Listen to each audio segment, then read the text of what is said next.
All right. I'm picking it up on 296, and Winston is remembering a nice moment that he had with his mom and his sister when she had bought him snakes and ladders when he was a little boy, to kind of calm him down and let him enjoy something for once. He pushed the picture out of his mind. It was a false memory. He was troubled by false memories occasionally. What are false memories again? For the party. A false memory is something that really happened, but he has not exercised doublethink well enough, so he should not be remembering this thing as happening. So he tells himself that it's a false memory. So he says, I'm troubled by false memories. But really, they're just regular memories that he's not supposed to remember. They did not matter so long as one knew them for what they were. Some things had happened, others had not happened. He turned back to the chessboard and picked up the white knight again. Almost in the same instant, it dropped onto the board with a clatter. He had started as though a pin had run into him. A shrill trumpet call had pierced the air. It was the bulletin. Victory! It always meant victory when a trumpet call preceded the news. A sort of electric thrill ran through the cafe. Even the waiters had started and pricked up their ears. The trumpet call had let loose an enormous volume of noise. Already, an excited voice was gabbling from the telescreen, but even as it started, it was almost drowned by a roar of cheering from outside. The news had run around the streets like magic. He could hear just enough of what was ensuing from the telescreen to realize that it had all happened as he had foreseen. A vast seaborne armada secretly assembled, a sudden blow in the enemy's rear, the white arrow tearing across the tail of the black.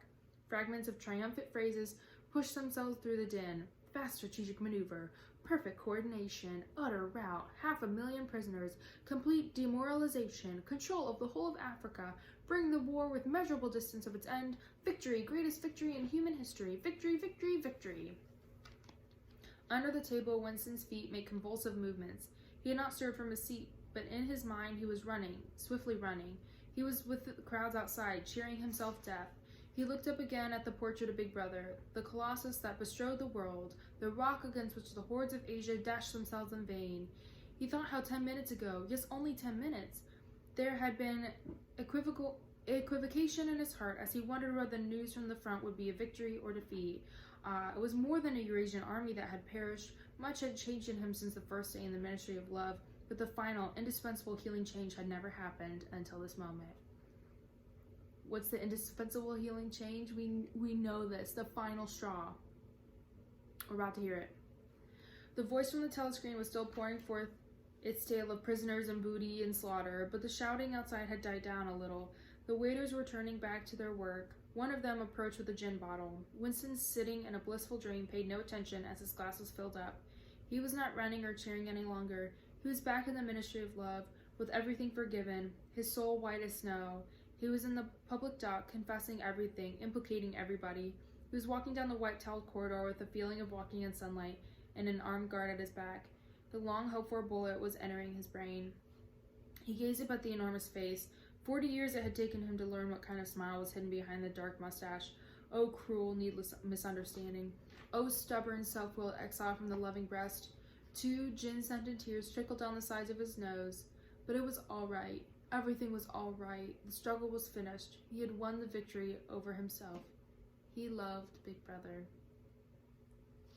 And that is the end of this book. Oh my gosh.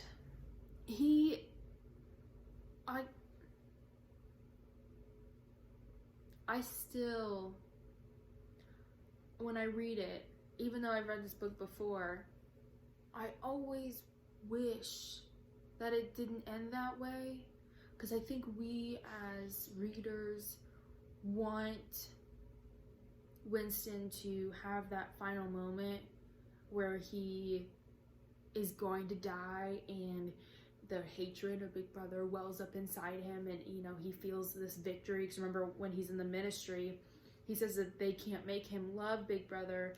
And what he really, really, really wants more than anything is to be able to know that his final moments are coming and have that hatred just for that moment, and in that way win over Big Brother. And he doesn't. It plays out exactly as the party says it will. There is no other ending. loves Big Brother.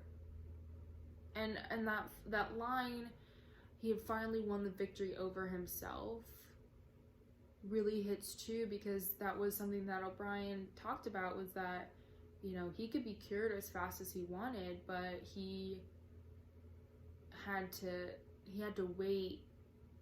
He didn't have to wait. He needed his own self-discipline in order to achieve this. And O'Brien said, it's perfectly possible. You just need to do it. And it took him so long. I mean, we don't know how long Winston has been free from the Ministry of Love, but, you know, it's in this moment after the victory that he is finally just so in love with Big Brother. And we can only guess that immediately following that end, that he is shot, because there's no other ending that can happen. He will always be captured by the Thought Police. It will always end that way. And that is what we get. And that is the end. Wow, so much. So I do have a project for you to do. And it's not that difficult. I wanted you guys to be able to flex your creative muscles a little bit. So you're creating a piece of propaganda in favor of Big Brother. I have an example in the Google Classroom of what I did. I think it's pretty good. So that's just an example. And what I want you to do is, and there's instructions on the Google Classroom as well, but you're essentially going to pick a logical fallacy, and I have Google presentations about logical fallacies that you can pick one.